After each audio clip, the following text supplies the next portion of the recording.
सो hi everyone, आज हम एक क्वेश्चन देखेंगे। बहुत ही सिंपल सा क्वेश्चन है।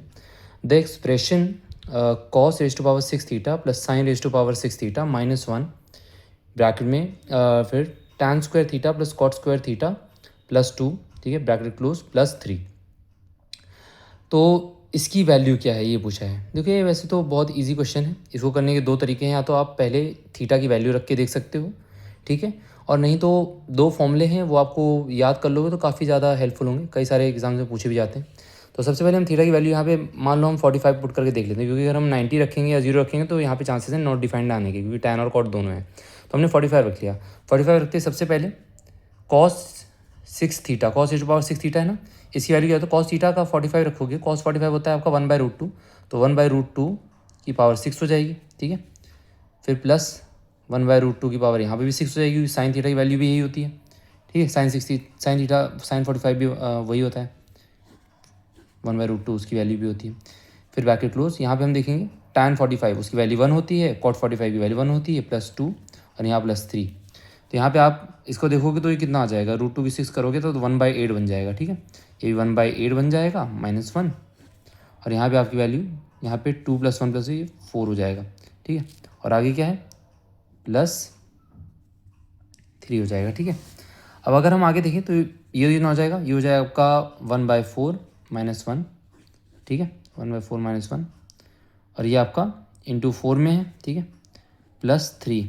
ये यहाँ पे हो जाएगा -3/4 हो जाएगा, है ना। ये 4 यहाँ पे माइनस है, -3/4 इंटू 4, तो -3/4 इंटू 4 +3, ये दोनों एक दूसरे कट जाएंगे। आंसर तो ये 4 कट जाएगा, आंसर आपका 0 आ जाएगा, ठीक है। अब ये तो एक सिंपल तरीका है अगर आपको थीटा की वैल्यू पुट कर पा रहे हो। अगर कई बार ऐसा होता है थीटा की वैल्यू आप नहीं पुट कर पाते हो, तो उसके लिए एक सिंपल सा फॉर्मूला ध्यान रखना।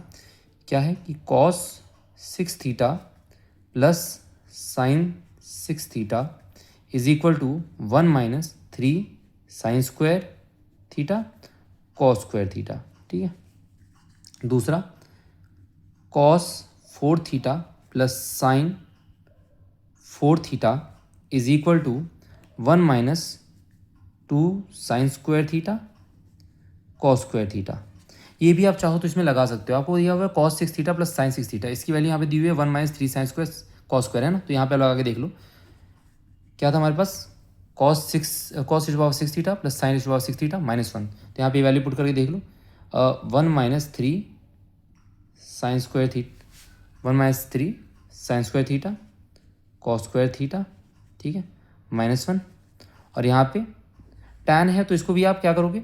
और एक चीज़ और देखना कि पेपर में आप सीधा पूरा पूरा साइन और कॉस मत लिखा करो, एस और सी से काम चला लिया करो। अगर सिर्फ थीटा दिया हुआ है 2 थीटा ऐसे करके नहीं दिया हुआ है तो एस और सी से काम चला लिया करो, ठीक है। उससे मतलब जल्दी हो जाता है। एस स्क्वायर है, ठीक है, बाय सी स्क्वायर है, अपॉन ये क्या है, C square by S square है।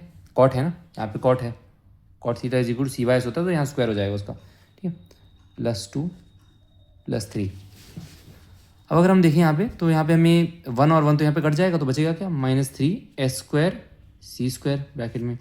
यहाँ पे देखेंगे, यहाँ पे अगर आप इनका एलसीएम लोगे, सी स्क्वायर एस स्क्वायर नीचे आ जाएगा, ठीक है, और ऊपर क्या आ जाएगा आपका, S4 आ जाएगा प्लस C4 आ जाएगा, और यहाँ पे +2 सी स्क्वायर एस स्क्वायर, ठीक है, और यहाँ +3।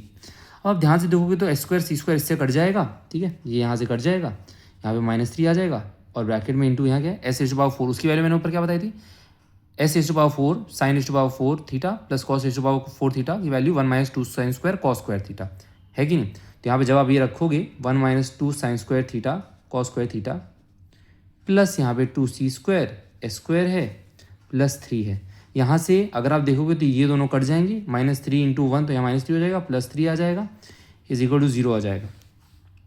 तो ये आपका है, इसमें आंसर आ जाता है, ठीक है। यहाँ पे साइन स्क्वायर थीटा है। राइटिंग के लिए माफ़ी चाहूँगा यार, राइटिंग थोड़ी सही नहीं है मेरी, लेकिन यही एक सिंपल सा तरीका है और आई होप आपको समझ में आ ही गया होगा। ज़्यादा अच्छा इससे यही है कि आप थीटा की वैल्यू 45 पुट कर लो।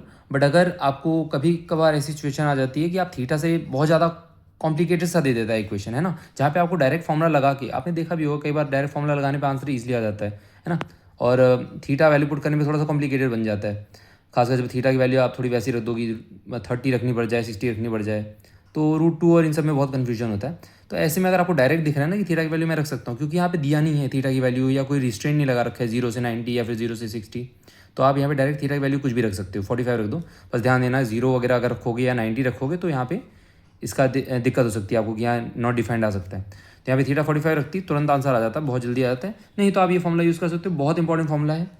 इन दोनों फॉर्मूलेस को याद रखने लाए यार, मतलब इनको याद रख लेना, बहुत ज़रूरी है। कई बार पेपर में पूछा जाता है और यहाँ पे तो आप फॉर्मूला लगा के बाकी आप ऐसे कर ही सकते हो। तो ये था आज की वीडियो में। आई होप आपको समझ में आया होगा। अगर नहीं भी आता समझ में तो आप कमेंट में भी पूछ सकते हो।